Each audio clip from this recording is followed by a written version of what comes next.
German soldiers thought American weakness would guarantee victory until the day they stepped off a train in Texas and realized they hadn't lost to American troops, or tactics, or even strategy, but to something far more humiliating, because in that moment they discovered the truth Nazi propaganda had never prepared them for.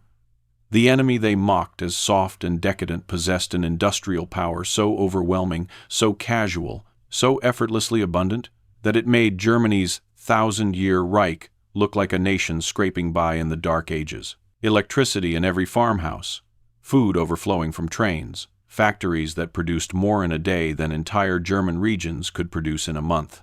And the worst blow of all, the Americans treated their prisoners better than Germany treated its own soldiers. And from that moment on, those captured men began to understand why their armies kept losing, why their finest divisions collapsed, and why everything they believed about themselves, their nation, and their destiny was about to fall apart. They had been told this could never happen. For 3 years, German propaganda repeated one promise with unshakable confidence.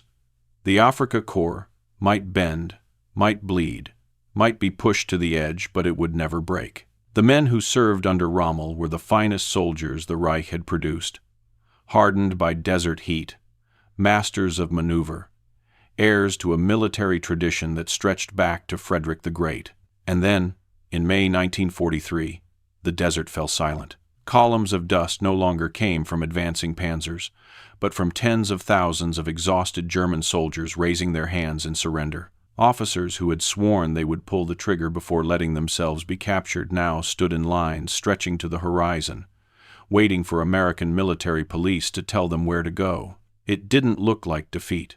It looked like collapse, quick, total, and far too easy. Friedrich, an infantry officer with an iron cross pinned to his tunic and sand permanently embedded in the creases of his skin, was among them. He felt no shame. Not yet. The shame would come later. At that moment, he clung to the one belief that still seemed unbreakable. The Americans were soft, spoiled, industrial amateurs, a country of assembly line workers and overeating civilians forced into uniforms. They might win battles through numbers or luck, but they could never match German discipline, precision, or willpower. That certainty lasted until the first hour of captivity. Under a sun that burned the world pale, Friedrich and his men were herded into a makeshift cage outside Oran, ringed by wire and guarded by men who did not bother to shout. That was the first unsettling detail. German guards shouted. German guards made noise. These Americans didn't need to. They moved with the silent confidence of men who knew nothing here could escape them. He watched them process prisoners, thousands of them, in an assembly line rhythm so smooth it bordered on mechanical.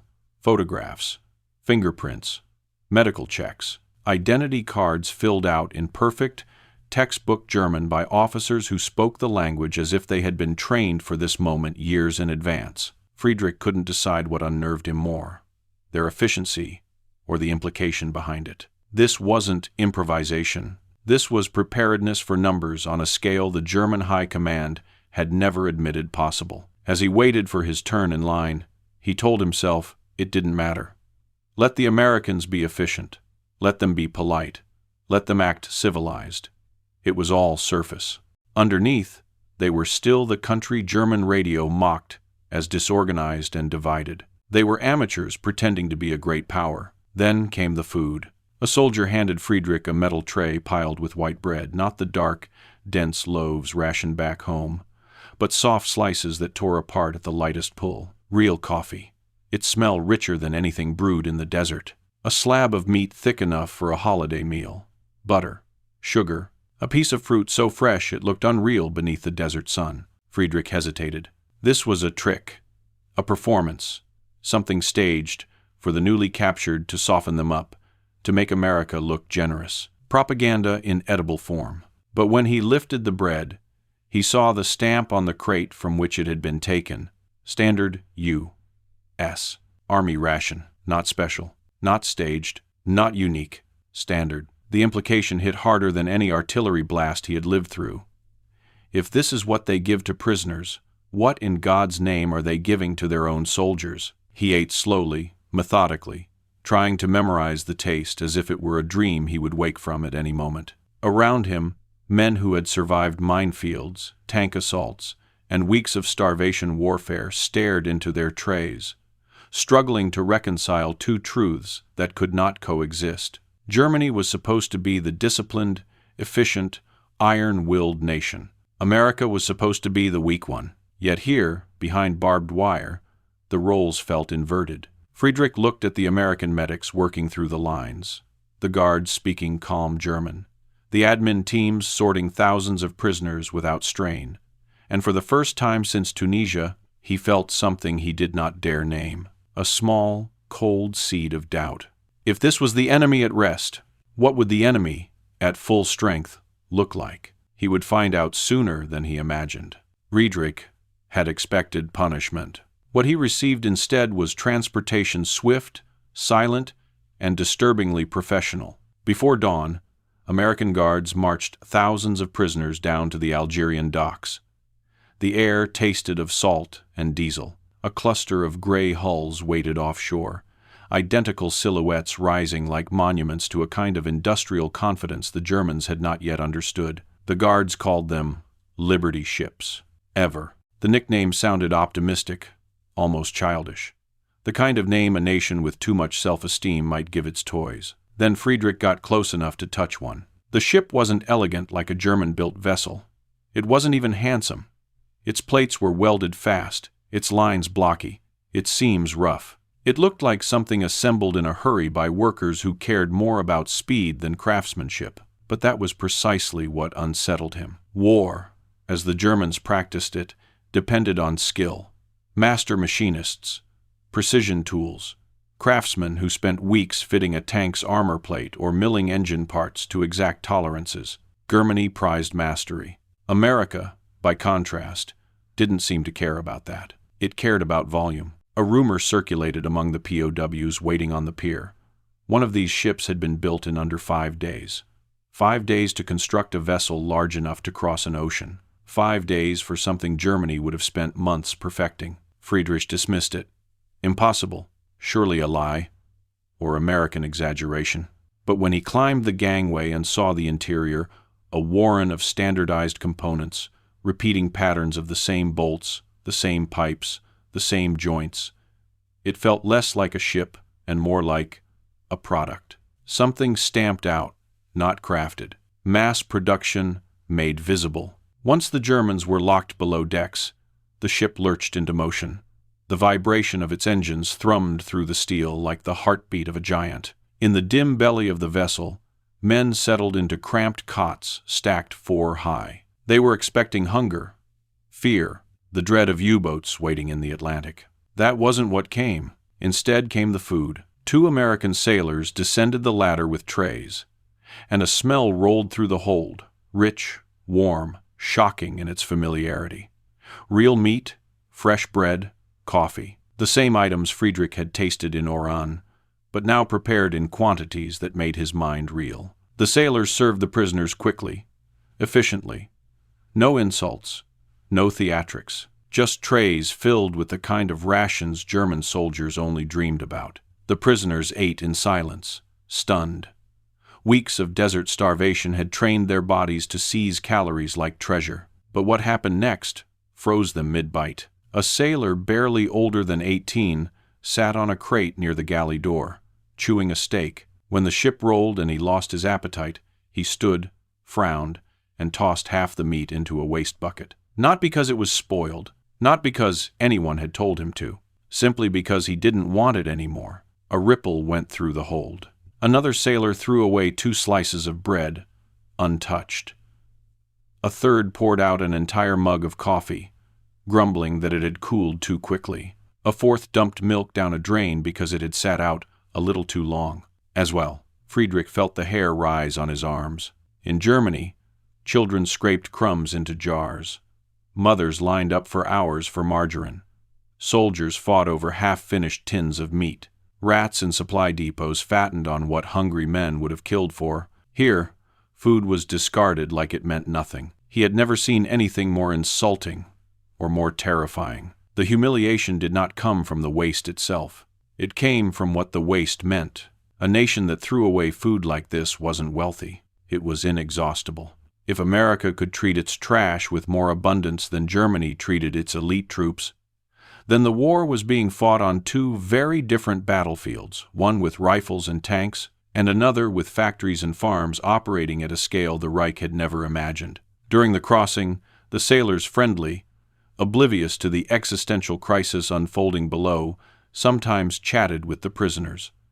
They told stories about their training, their hometowns, their families. Friedrich listened, searching for signs of weakness. Instead, he learned something far worse. This was normal for them, not luxury, not excess, not the byproduct of war contracts or temporary boom. This level of production, the food, the electricity, the machinery, had existed before the war. America had entered the conflict already prepared for abundance. Germany had entered already rationing. At night, the ship's vibration shook Friedrich awake. He lay in the darkness, staring into the steel beams above his cot, listening to the creak of a vessel built faster than he believed possible. For years, his officers had insisted that Germany's fate depended on discipline, sacrifice, and racial superiority. But those beliefs, so certain in the desert, now felt fragile, like thin glass pressed under a rising weight. If this inferior democracy could build ships faster than Germany could repair them, if its workers could eat like kings while Germans rationed everything, if its trash contained more calories than German rations, then what chance had the Reich ever truly had? Friedrich didn't dare say it aloud. Not yet. The transformation was only beginning. But somewhere in the bowels of that Liberty ship, with the vibration of American industry humming through the steel beneath him, he understood the truth he had never allowed himself to consider. Maybe Germany hadn't been defeated in Tunisia. Maybe it had been defeated long before by an enemy whose greatest weapon was the power to create without limit. The Liberty ship nudged into Norfolk before sunrise, but the port was already awake. Friedrich had expected quiet, maybe a handful of guards, a few dim lamps, the kind of thin, rationed glow that German cities clung to under blackout orders. Instead, he stepped onto the deck and froze. Light everywhere. Floodlights swept across acres of concrete. Docks burned white with electricity. Cranes moved in, synchronized arcs like iron arms, lifting the weight of an entire continent. Trains hissed steam. Trucks rumbled over cobblestones. Forklifts buzzed from warehouse to warehouse. The entire shoreline pulsed with motion, even though dawn hadn't broken. It looked less like a port and more like a living organism, something breathing in labor and exhaling power. A German sergeant beside him muttered, "This cannot be real." WWII, it didn't look real. Not to men raised in cities where street lamps dimmed after curfew, where coal shortages forced factories to stagger shifts, where the glow of a single light at night could attract a bomber and death. The Americans didn't fear the dark. They had banished it. Guards barked orders, not cruel, just confident, and herded the prisoners down the gangway. The cold metal rattled under their boots. Friedrich inhaled deeply. Even the air seemed wrong. It smelled of oil, wheat, hot engines, and a richness he couldn't name. Then he noticed another detail that tightened his throat. Cars. Row after row of civilian automobiles filled the parking lots, hundreds of them, maybe thousands. Not officers' vehicles, not party elites, not propaganda models shown in posters. These were workers' cars, driven by the men unloading ships, operating cranes, sweeping platforms. In Germany, a private automobile was a symbol of status, a dream, a promise the regime dangled before the people without ever delivering. Here, it looked as common as owning a pair of boots. One of the POWs whispered, "Even the workers drive?" "Would I do this?" The American guard overheard and shrugged. "You should see payday traffic," he said. That small gesture, a casual shrug, felt more violent than any battlefield blow. It was the indifference of someone who lived, surrounded by things the Germans considered impossible. Friedrich clenched his jaw and fell into line. The march through the port was like walking through an industrial cathedral. Towering cranes lifted entire containers as if they weighed nothing.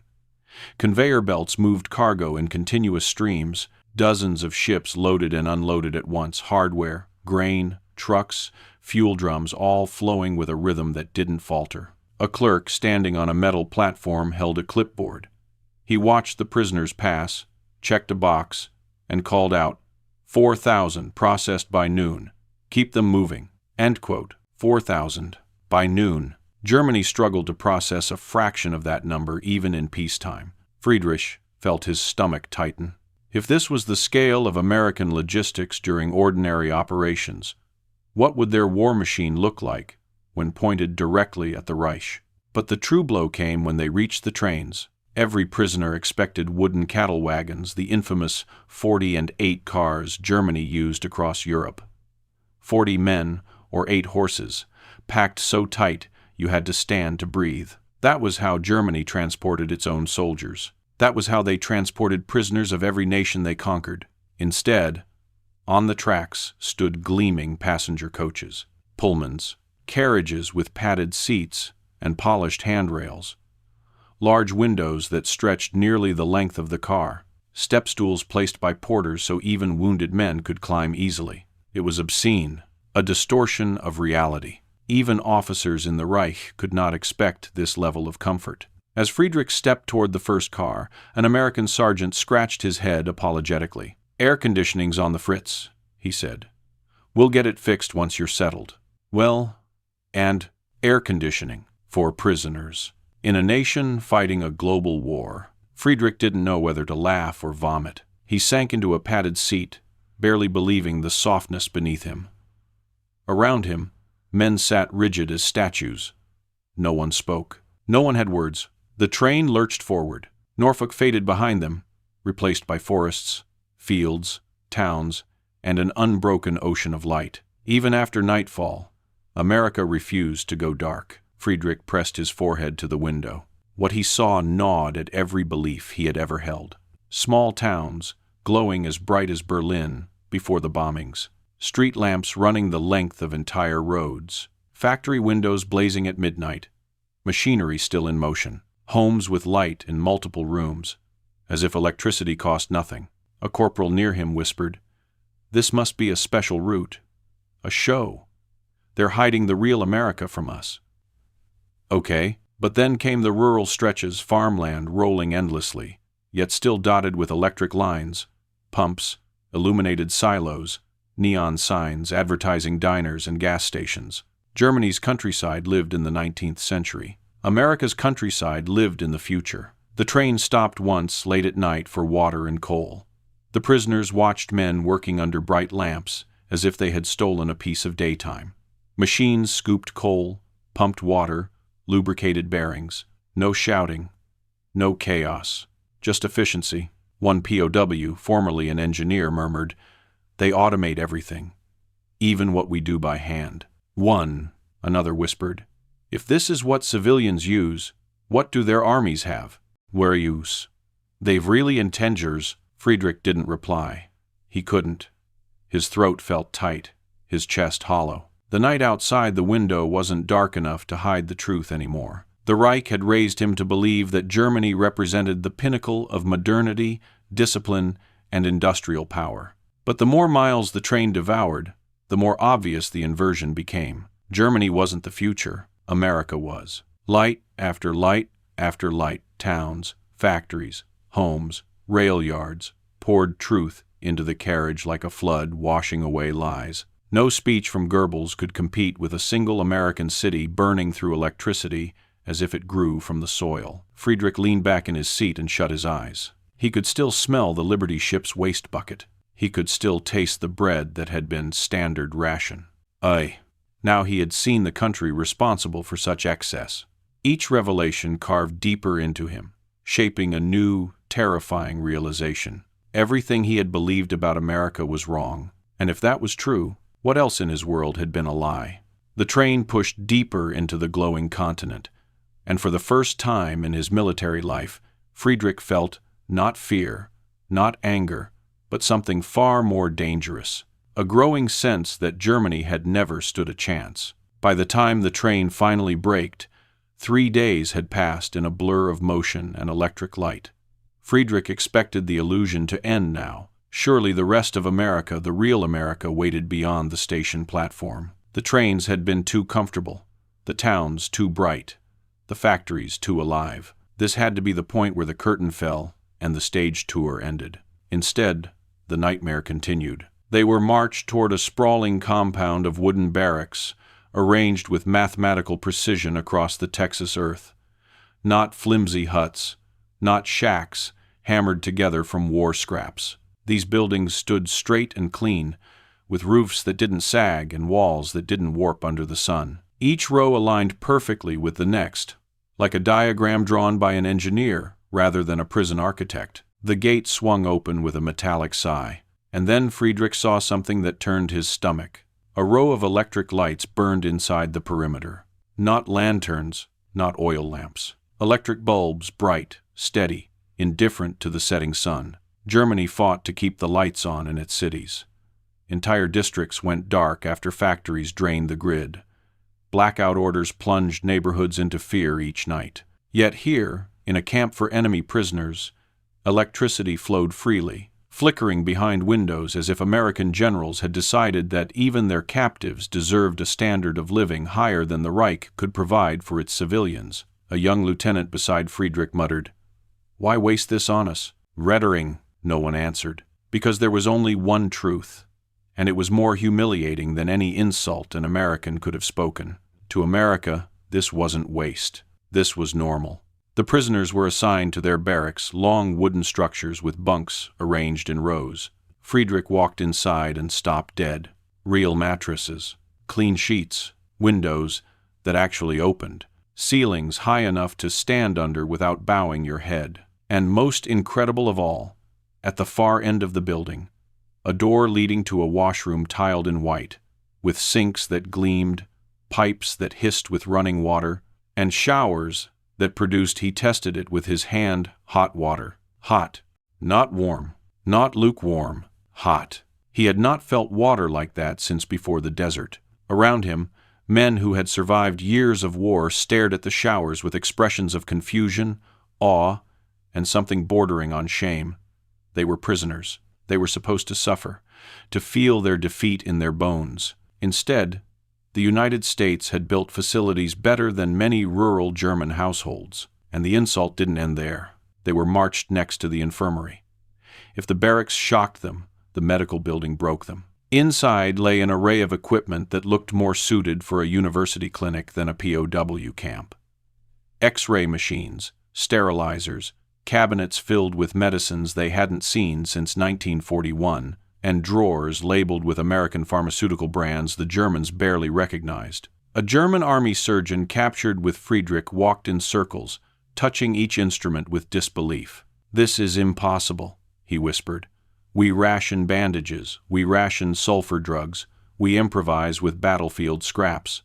Yet they give prisoners a functioning hospital? What?" An American doctor overheard him and replied in calm, accented German, "Medical treatment is a right under the Geneva Convention." Every port. The German surgeon stared at him. No nation treats its enemy this well. He store. The American shrugged. "We do." "Well, R. 8. One simple sentence. No triumph, no pride. Just fact. But to the Germans, it was a blade slipped between the ribs.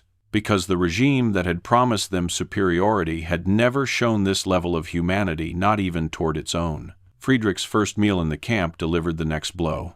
He walked into a dining hall, buzzing with industrial activity, massive mixing machines churning dough, giant ovens glowing red, steam kettles releasing volcanic puffs of heat. The kitchen resembled a factory line more than a cafeteria. Workers, some American, some German prisoners assigned to kitchen duty, moved in precise rhythm. The food itself looked unreal. Meat, vegetables, potatoes, bread so white it practically shone. A cook explained, "We prepare extra to make sure no one goes hungry." What happens to the extra?" a prisoner asked. The cook hesitated, clearly aware of how it would sound. "We throw it away." "Where?" The dining hall fell silent. Throw it away. Food that German soldiers fought over. Food that German families dreamt of. Food that German officers rationed like gold. Friedrich ate mechanically, each bite tasting like humiliation. He'd expected physical hardship. What he hadn't expected was psychological devastation, this relentless, inescapable demonstration that America produced so much, so easily, that even its enemy prisoners lived better here than civilians back home. He finished his meal and stepped outside. The sun had set, but the camp glowed softly under electric lamps. Somewhere, a generator hummed. In the distance, an American guard laughed with a comrade. The sound relaxed, almost carefree. Friedrich stood in the dusty yard and let the truth settle over him. This country wasn't pretending. This wasn't propaganda. This was who they were. A nation strong enough to house its enemies humanely, rich enough to feed prisoners with abundance, organized enough to build camps, hospitals, and supply chains without strain. It wasn't the brutality of defeat that broke him. It was the comfort. Comfort offered casually, without hesitation, as if America had so much prosperity that it spilled over its borders and even into its prison yards. He looked at the lights once more, steady, unwavering, and realized with a jolt exactly what terrified him.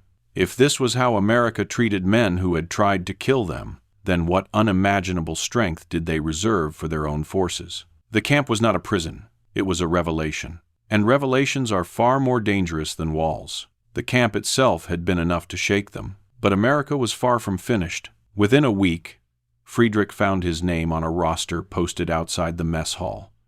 He was assigned to a work detail, a phrase that made his stomach clench. German soldiers had seen what work details meant in the East. They knew what happened when a conquering army used forced labor. But the guards didn't shout. They didn't brandish rifles.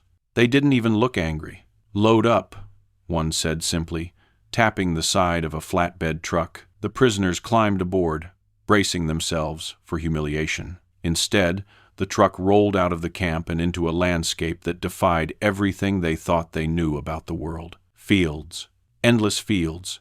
Not the tight, carefully cultivated plots of Germany, where every square meter mattered, but oceans of grain stretching past the horizon. Wheat, corn, soy crops that would have been the pride of a German province, growing here in quantities that looked almost obscene. The truck pulled into a farm where a broad-shouldered man in denim leaned against a tractor the size of a Panzer minus the armor, but just as imposing. The farmer greeted the guard by name, then inspected the POWs with a look that wasn't hostile, wasn't fearful, just practical, as if they'd been hired that morning and not captured in a war. He pointed at the fields and spoke plainly.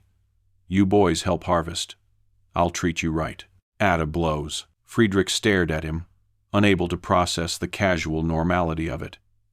In Germany, civilians spoke to soldiers with deference or fear. Here, a farmer, just a farmer, spoke to POWs as if they were equals in a shared task. But what truly unhinged Friedrich's sense of reality wasn't the farmer, it was the machine.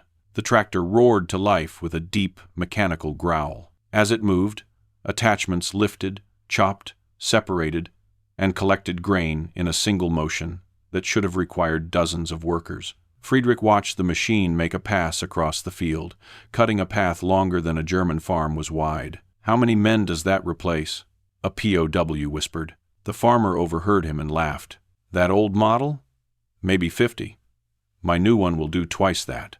Now, with BDOs, Friedrich didn't have to look around to know the reaction. Men who had fought under Rommel, the Desert Fox himself, were staring open-mouthed at a machine operated by a teenager with a baseball cap and a toothpick in his mouth. In Germany, this would have been a miracle of engineering. In America, it was a Tuesday. And the deeper they went into the heartland, the worse it became. At a cotton gin outside Houston, the prisoners watched a machine process more cotton in an hour than Friedrich's entire village could have managed in a month. At a grain silo near Kansas City, they saw elevators fill massive storage towers in minutes. The noise alone felt like artillery, a constant thunder of abundance. At a dairy farm in Oklahoma, cows lined up in mechanized stalls where milking machines did the work of a platoon of farmhands. The farmer there didn't brag. He just shrugged and said, "Can't keep up with demand otherwise. We're found of demand for food." In the middle of a world war, the contrast was unbearable. Germany rationed everything: meat, grain, milk, sugar. Families lived on scarcity, disguised as sacrifice. Soldiers survived on tins and scraps. Rumors circulated daily about shortages. price hikes, hunger. Yet here, in the farms of America, Friedrich saw something that struck him harder than any battleground defeat. The United States wasn't straining to feed itself. It was straining to use up its surplus. One afternoon, after hours of stacking crates, Friedrich found himself leaning against the side of a barn. The farmer handed him a metal cup filled with cold water. "You boys work hard," the man said. "You eatin'?" one of them. Friedrich nodded. "Yes. B." He didn't say better than at home because the words tasted like treason. The farmer continued, "War's ugly, but work's work. You help me. I feed you.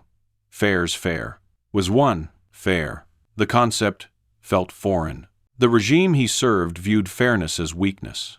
But this farmer, ordinary, unassuming, without a hint of ideological superiority, treated enemies as if dignity was something automatic, not earned. And that cut deeper than charity. Later, the POWs were sent to a food processing plant, a place that looked like a cross between a cathedral and a factory. Conveyor belts stretched the length of the building. Machines chopped, boiled, sorted, packed with a speed that made studied German efficiency look medieval. At one station, an elderly woman monitored gauges on an enormous steam cooker. She sipped coffee and listened to the radio while doing a job that would have taken 50 workers in the Reich. Friedrich watched, stunned. "Who trained her?" he asked the guard. The guard shrugged. "She's been doing this 10 years. Measures too well. 10 years. Before the war, before the mobilization, America had built its industrial foundations long before it needed them. And now those foundations were powering a war effort so vast, so relentless, that Germany's miracle weapons and heroic discipline looked like a child's sandcastle facing the tide." While leaving the plant, Friedrich overheard 2 American workers arguing about wages. One said, "They want us doing a double shift. Not unless they pay overtime." 2. Friedrich almost laughed. German workers didn't argue for overtime. They were told what to do, how long to work, and what they could expect in return. Little. But here, workers demanded fair pay, and got it. Yet somehow productivity soared rather than collapsed. In that moment, a thought hit him with terrifying clarity. Germany had mistaken obedience for strength. America had found strength in freedom. It was the first time Friedrich truly feared the United States. Not because of its machines, or its food, or its labor power, but because its people moved with a confidence rooted in something Germany's rulers could never manufacture, a belief that their society worked. And when a society works, its machines follow, its farms follow, its soldiers follow. Its entire nation moves not by force, but by momentum. Work detail after work detail, revelation after revelation, the truth became unavoidable. Germany was not losing the war because its soldiers were inferior. It was losing because it had challenged a nation that had mastered the ability to create almost without limit. Friedrich returned to camp each night, exhausted not from the labor, but from the collapse unfolding inside him. The Reich had taught him that America was a land of chaos. Instead, he found a land where order grew naturally, not by decree but by habit fueled by abundance rather than enforced by terror. And the most frightening part? America wasn't even trying to impress them. This was simply how it lived. That realization didn't just weaken his beliefs, it hollowed them out. By the end of the first month, something unspoken drifted through the camp like a cold front. It wasn't rebellion, it wasn't fear, it was silence. Not the silence of discipline, nor the silence of exhaustion, but the silence of men realizing the world they believed in no longer existed. It began subtly. The loudest Nazis, the ones who barked slogans in Tunisia, who quoted Hitler as if reciting scripture, fell quiet. Their speeches, once sharp and full of scorn, now landed flat against the reality surrounding them. No one heckled them, no one debated. Their words simply dissolved into the air, ignored. One afternoon, Friedrich sat at a table in the camp yard, attempting to write a letter home.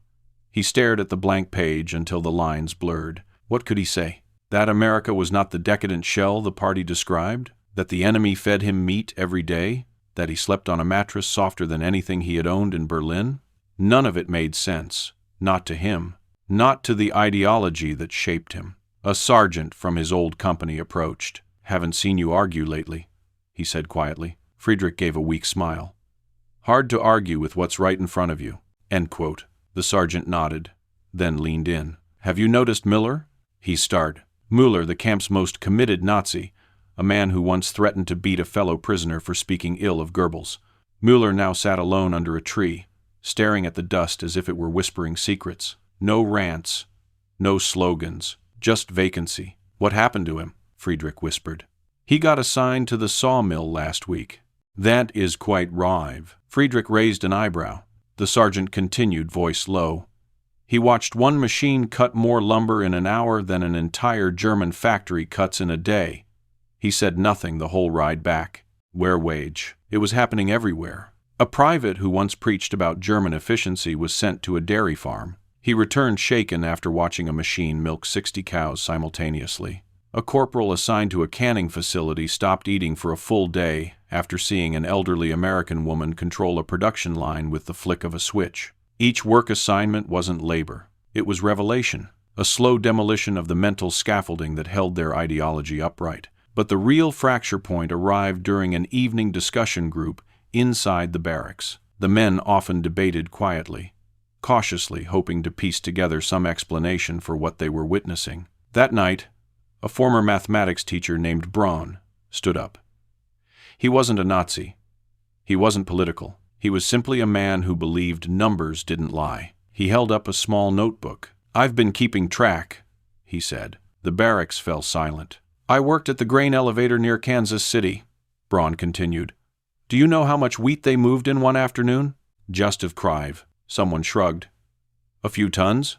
"Is RGs hundreds," Braun said. "Hundreds of tons in a single shift, with 20 workers." One quote. The room shifted uncomfortably. Braun flipped a page. "Yesterday, I learned that the United States has more steel production in one city, just one, than all of Germany combined last year." Tennel? A murmur ran through the bunks. "And this," he lifted his head, "this is not even their peak. They told me production will double by next year. Double. Here's an—" A corporal shook his head violently. "Impossible. Germany is strong. We have discipline, will, order. Braun closed the notebook, his expression hollow. "Discipline cannot compete with this. Will cannot compete with this. We have been outbuilt, outproduced, outpowered before the war even began." And the words struck Friedrich like a bullet. Not because they were loud, Braun spoke softly, but because they were irrefutable. Everyone in the room had seen some version of what Braun described. Some tried to deny it. Some tried to rationalize it. But denial was crumbling. The corporal who clung hardest to the Reich's mythologies finally snapped. "This is American propaganda," he shouted. "This is theater." Over one. Friedrich surprised himself when he responded. "Then why do they show us everything? Why not hide the truth? Why not disguise the numbers? Why let prisoners see the heart of their economy?" "Well, everyone," no one answered, because the answer was obvious. The Americans weren't hiding anything because they didn't need to. The truth was on their side. That realization, the quiet, brutal simplicity of it, broke something fundamental inside the barracks. For the first time, Friedrich saw fear in the eyes of his fellow soldiers. Not fear of death, not fear of imprisonment, but fear of discovering that their entire worldview had been built on illusions, and illusions were fragile things. Friedrich lay awake long after the lights clicked off, listening to the wind scrape dust against the wooden planks of the barracks. Germany had told him he belonged to a nation destined to rule. America had shown him that destiny meant nothing without the means to sustain it. The propaganda he had trusted began to rot at the edges. Each memory from North Africa, each speech he once believed, now looked like a magician's trick revealed in daylight. He closed his eyes and breathed slowly, the weight of a truth settling over him. The war was not being lost on the battlefield. It had been lost in the factories, the farms, the rail yards, and the quiet confidence of a nation that simply outpaced the Reich in every imaginable way. The breaking point had come, and there would be no turning back. If the machines had shaken them, and the abundance had humbled them, then what came next felt like the final, invisible strike, one no German soldier had ever been trained to resist: kindness. It began on a morning that should have been ordinary. The prisoners stood assembled near the motor pool, the air cool enough that breath fogged in faint plumes. A truck approached the gate, not military, not guarded, just a civilian pickup with wooden crates stacked in the back. The American guard called out, "Volunteers for the church group." "Food delivery." "Well, food delivery?" A murmur swept through the ranks as the truck bed was unloaded. Boxes were carried into the administrative hut, and for a moment, Friedrich assumed they contained supplies for the guards. Why would a church deliver anything to prisoners? But then a chaplain stepped out. Even his uniform seemed softer, cleaner, and said, in gentle, practiced German, "These are for you." "Eit." The words hung in the air like something obscene. "For us?" someone whispered. The chaplain nodded. Local families donated goods. They wanted to show that war does not erase humanity. Aside, the prisoners stared as the boxes were opened. Inside lay items so ordinary in America that no one thought twice about them. Soap wrapped in paper, tins of fruit, stationery, small packets of candy, knitted socks, books, even a few harmonicas. Friedrich felt heat crawl up the back of his neck.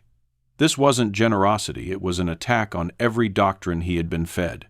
Enemies weren't supposed to do this. The Reich taught that mercy was weakness, that kindness was manipulation, that compassion for outsiders was treason.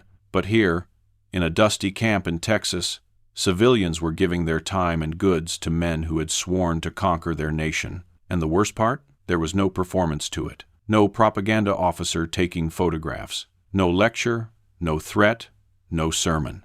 Just decency. It was intolerable. Later that week, another blow landed. Italy had surrendered to the Allies, and Italian POWs were offered a choice: cooperate with the Americans and join labor units in improved quarters, or remain regular prisoners.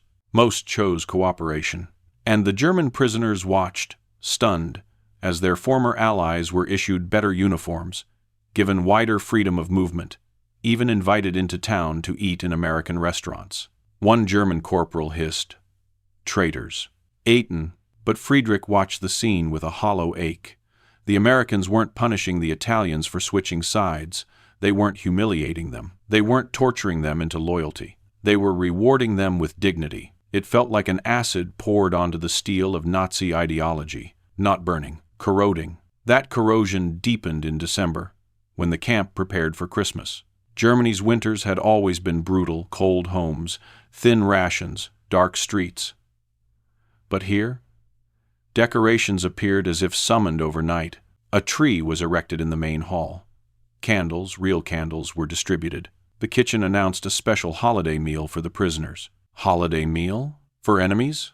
On Christmas Eve, the camp loudspeaker crackled, and then a chorus began singing in German. Silent Night. Stille Nacht. Friedrich felt something twist painfully in his chest. He hadn't heard the melody since leaving Berlin. It transported him instantly to snow-dusted rooftops, to the warmth of family, to a childhood where war had not yet devoured everything. And now the song came from American voices. After the music, volunteers from the nearby Methodist church entered the camp, escorted by MPs. They carried trays of homemade bread, cakes, and cookies, real buttercream, sugar, spices, ingredients German civilians could only dream of in 1943. One woman placed a plate before Friedrich and said, "Merry Christmas." Ender. The kindness hurt. Kindness always hurts when you're taught to hate. He took the plate with trembling hands. The German major next to him whispered, "They're mocking us." Well, with 7. But the woman smiled, not mocking, not triumphant, just human, and shook her head. "No, we're praying this war ends. For all of you." 1. Friedrich hated how that made him feel. Later that night, the chaplain delivered one more blow.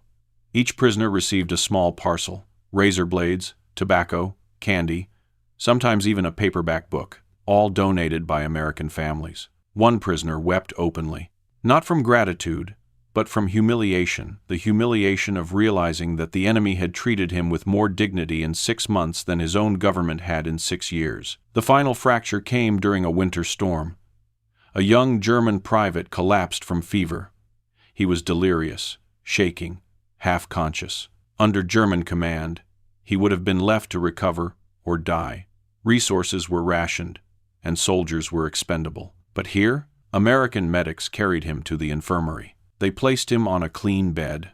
They checked his temperature. They administered penicillin, a miracle drug Germany couldn't produce fast enough even for its officers. When the private stabilized 2 days later, Friedrich overheard an American doctor speaking to a nurse. "He's young. His mother will want him back in one piece." He billed it. His mother? The doctor was thinking of the boy's mother. That was the moment the internal dam finally burst. Friedrich walked outside, snowflakes melting on his skin, his breath fogging in the cold night. He whispered to himself, voice breaking, "We were told these people were weak, ASCO," but the truth stood before him like a monolith. Only a nation completely secure in its strength shows mercy this openly. Only a nation unafraid of its enemies treats them as human beings. The realization carved itself into him. Germany had tried to win the war through fear. America was winning it through something far more dangerous: humanity. It began as a rumor, just a whisper carried on the dry Texas wind. A guard mentioned something about Normandy. Why herded Brangs? A cook said the Allies had landed, raid. A chaplain murmured that the war in Europe had entered a new phase, Neustart. But the prisoners had lived on rumors for years. Rumors of wonder weapons. Rumors of German counterattacks. Rumors of Allied weaknesses. Rumors that meant nothing anymore. Still, by midday the whispers fused into a single, undeniable truth. The Allies had landed in France. Most expected another Dieppe, a failed experiment, easily repelled.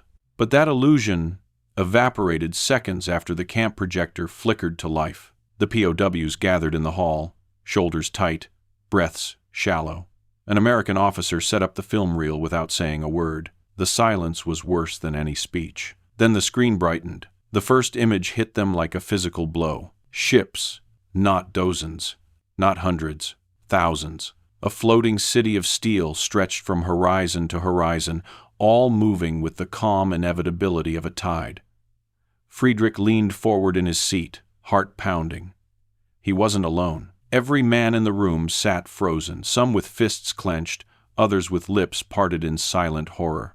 Someone whispered, barely audible, "Das ist unmöglich." But the reel continued, indifferent to human disbelief. Wave after wave of landing craft surged toward the beaches. Destroyers fired in perfect cadence. Bombers, so many bombers, the sky seemed scarred with their silhouettes swept overhead in rigid formation. And then came the shot that broke the last remnants of pride. Rows of artificial harbors. Gigantic floating docks assembled at sea. The kind of engineering marvel Germany would have needed years to build, constructed by the Allies in secret and deployed as if it were routine. A former German naval officer stood up suddenly, unsteady on his feet. "Look at the tonnage." His voice cracked. "They're unloading more in a day than we can in a week," he said now. The projector crackled. Armored vehicles rolled across the makeshift piers, tanks, trucks, artillery pieces emerging from ships like toys spilled from a box. Friedrich's lungs tightened. He had seen battles. He had faced British tanks in Africa. He had witnessed supply lines stretching thin across the desert. But he had never seen anything like this. The Americans were not attacking a beach. They were arriving to build a continent. A POW in the back shouted, "Where is the Luftwaffe?" Play. The room remained silent. Everyone knew the answer. The Luftwaffe wasn't there because it couldn't be there. It no longer existed in numbers that mattered. Next came footage of German prisoners, his countrymen, being escorted off the beaches by American troops.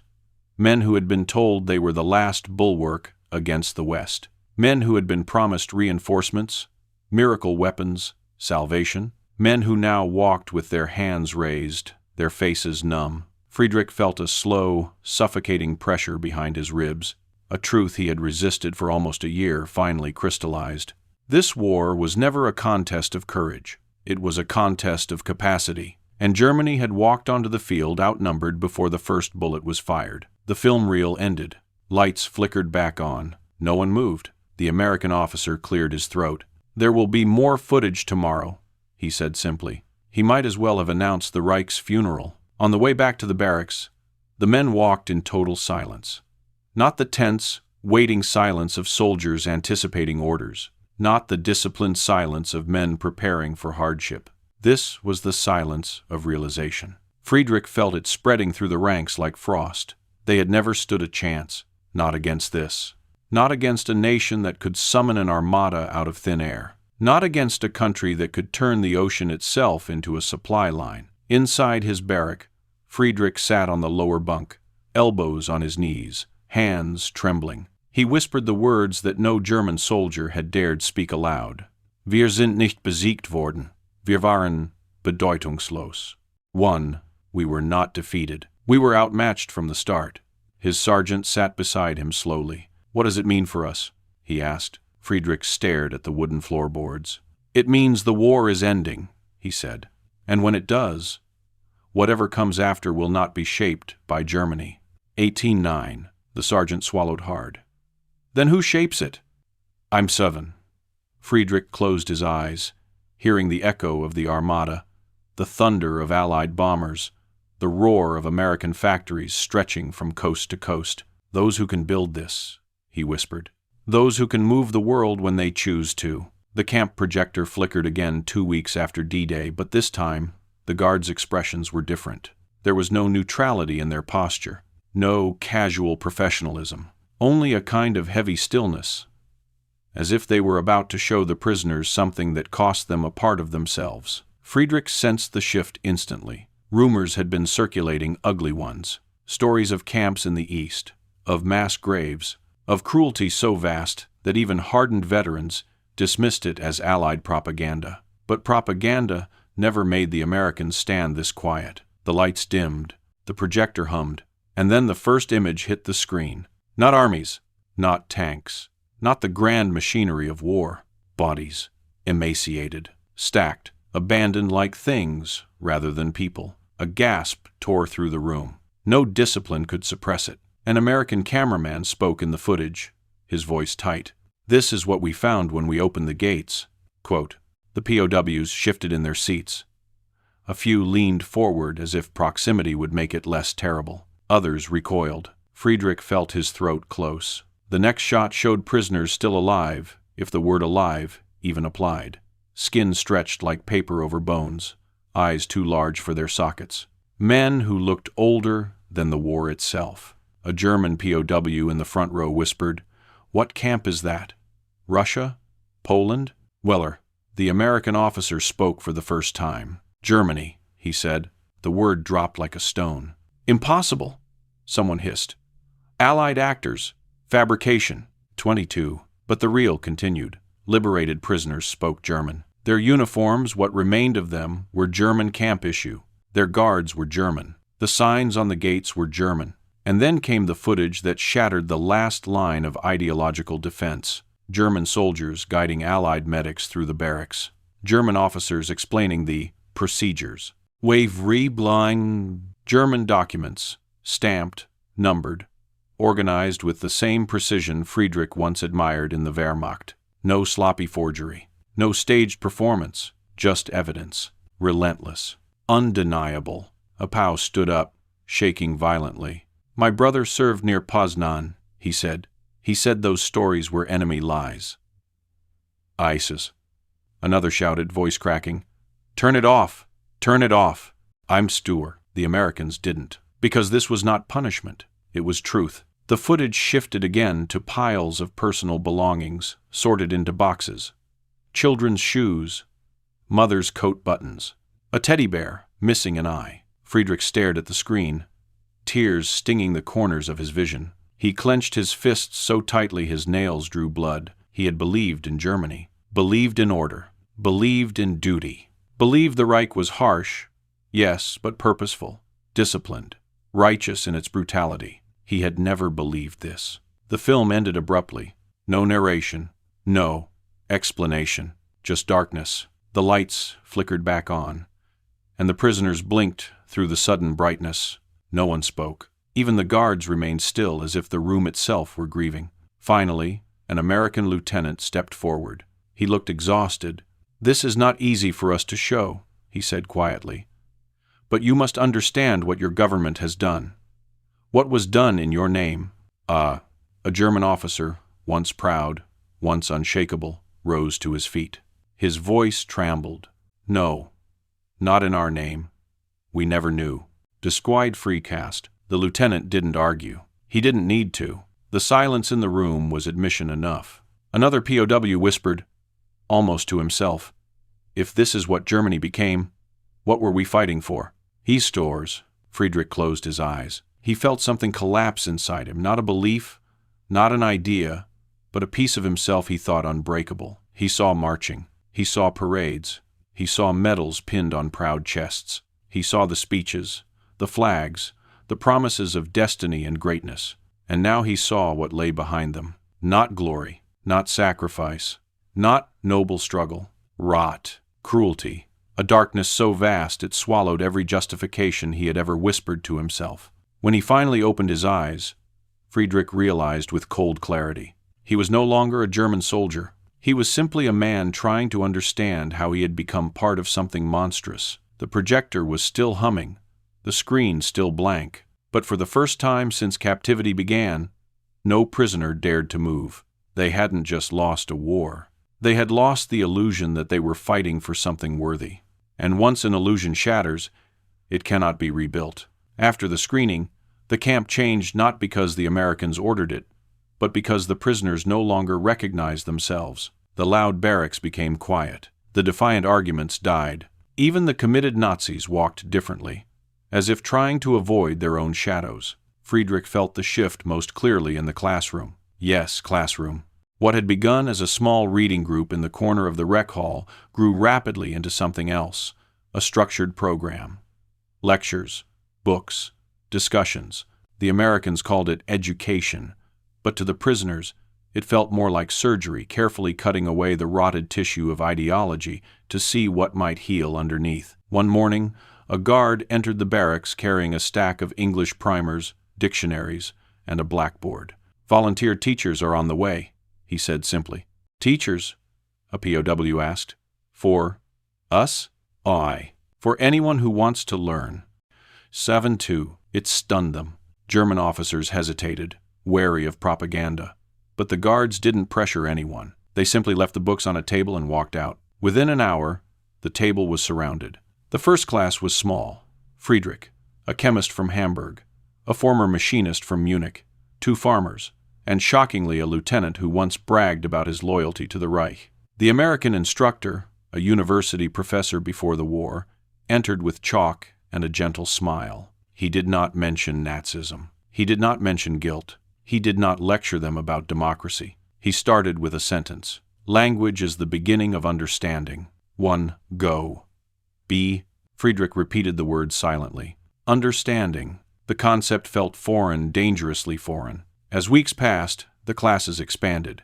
Soon there were lessons on economics, on civic systems, on the structure of the U.S. government, on labor rights, on scientific advancements, on the rule of law. Not propaganda frameworks. The Germans listened with the hunger of men who hadn't eaten in years, though their bodies were well fed. Their minds had starved. Now, they consumed knowledge the same way they had once consumed the camp's abundant food, quickly, hungrily, with disbelief that so much could be offered so freely. A heated debate erupted one afternoon in the economics class. A young POW insisted that Germany's planned economy was more efficient. The American professor didn't argue. He handed the young man a stack of production charts, steel, grain, vehicles, aircraft, comparing Allied and Axis output. "Explain these," he said gently. The young POW stared at the numbers for a long time, his defiance slowly draining. "It shouldn't be possible." "Aye, yet it is," the professor replied. "The question is not how Germany fell behind, but why. If it brack." That single question became the spark for a new kind of discussion, one the prisoners initiated themselves. Evenings in the barracks turned into forums. Men debated freedom of speech. They dissected the failures of the Reich. They argued about the future of Germany. They studied the American Constitution as if it were a map leading out of darkness. One night, Braun, the mathematics teacher from earlier, stood and said quietly, "We believed strength came from obedience. But perhaps strength comes from the ability to question." Ingstry. No one contradicted him, because they all knew the truth now. Germany had demanded obedience and delivered ruin. America allowed questions and delivered abundance. The strangest transformation came from the older officers. Men who once barked orders now listened. Men who once dismissed civilians as weak now respected the power of a society built on cooperation rather than fear. Friedrich found himself journaling at night, notes on lectures, ideas he never would have dared consider in uniform. He wrote one sentence 3 times before he believed it. A strong nation does not fear giving its people power. I won. That idea alone would have earned him prison back home or worse. But here, in a Texas camp under a foreign flag, it felt like a lifeline tossed across an ocean. The seeds were planted, not by force, not by coercion, but by exposure, quiet, steady, undeniable. Seeds that would one day grow into something Germany had never seen. A democracy shaped not by victors, but by the very men who once marched for the Reich, until they learned there was another way to live. By early 1945, the POW camps no longer felt like prisons. Not because the fences vanished, they didn't. Not because the guards softened, they hadn't changed. But because something inside the prisoners had shifted so profoundly that the fences no longer defined their world. The talks continued every evening. The classes expanded, and the men who had once marched under banners of conquest now debated crop yields, constitutional principles, and the responsibilities of citizenship as if preparing for an exam no one had assigned. The war outside was roaring toward its end, but inside the camp, something quieter, far more significant was happening. They were learning how to rebuild. One cold March morning, Friedrich stood in line for mail call. When he opened his envelope, his hands began to tremble. The letter inside was from his sister in Dresden, written weeks after the bombing. "The city is gone," she wrote. "We survive only through the charity of strangers. We do not know what Germany is anymore." Friedrich read the lines again and again, the ink blurring as his eyes filled. He realized, with a painful clarity, that the Germany he had left behind, the one he'd fought for, bled for, believed in, was gone long before the bombs arrived. What survived now was only rubble, both physical and moral. That evening, during class, the American professor announced they were beginning a new topic: post-war reconstruction. Some prisoners stiffened. The word carried shame. Others leaned forward, hungry for purpose. The professor drew 2 circles on the board. "Destruction," he said, tapping the first. "Opportunity," he said, tapping the second. "Which one Germany becomes depends on you. It's something." The prisoners exchanged glances. For the first time, the Americans were openly stating what had only been implied until now. They were not being educated for captivity. They were being educated for return. The idea unsettled Friedrich. Return? To what? A homeland in ruins? A people who would not understand what he had seen, or learned, or become? That night, as the kerosene lamp flickered over the barrack walls, the men gathered again. Braun, the mathematics teacher, broke the silence. "When we go home," he said, "we cannot be the same men who left." One. A former Wehrmacht lieutenant scoffed. "And what would you have us be? Americans? Waiters?" "No," Braun answered softly. "Just better Germans." End quote. The phrase lingered in the air. The machinist from Munich, who had once worshipped German industry, spoke next. "Germany was not weak because of its machines," he said. "It was weak because it trusted only force. We trusted fear more than cooperation, obedience more than ideas. I wanted. And what do we trust now?" someone asked. Friedrich surprised himself by answering, "Responsibility." The room went still. Responsibility for the future, for the mistakes, for the people who had suffered under a regime they supported or tolerated. Responsibility to build a Germany that did not need enemies to feel strong. A sergeant in the back asked quietly, "Do you think they will accept us?" After everything? That was the action. Friedrich exhaled slowly. We won't return as conquerors. But perhaps we can return as builders. We'll find him. The next week brought news. Camps would soon start repatriation. Germany had fallen. The war was over. The reactions were mixed. Some men cheered. Some cried. Some stood in silence, mourning a homeland they no longer recognized. But when the guards posted the first list of names to be sent home, something unexpected happened. Men didn't rush toward it. They approached slowly, thoughtfully, as if stepping into a future they weren't sure they deserved. Friedrich found himself staring at his name on the list, his past behind him, his country ahead, and neither resembled the world he once believed in. He folded the paper and whispered, almost like a vow, we go back not to rebuild the Germany we lost, but to build the Germany we never had. With WWII. And in that moment, the transformation was complete. They had arrived as soldiers of the Reich. They would return as architects of a new nation. The journey home felt nothing like the journey to America. There were no padded seats this time, no dining cars, no lights glowing through the night.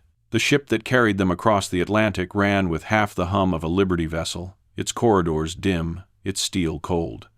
The POWs, now simply former prisoners, sat in silence, not from fear, not from shame, but from the weight of a single question. What are we returning to? Friedrich stood on deck as the coastline of Europe emerged from the mist. Jagged, gray, silent. It looked less like a homeland and more like a continent holding its breath. When the transport disembarked in Bremerhaven, the shock was immediate and brutal. America had overwhelmed them with abundance. Germany overwhelmed them with absence. What once stood as proud port warehouses were now skeletal frames clawing at the sky.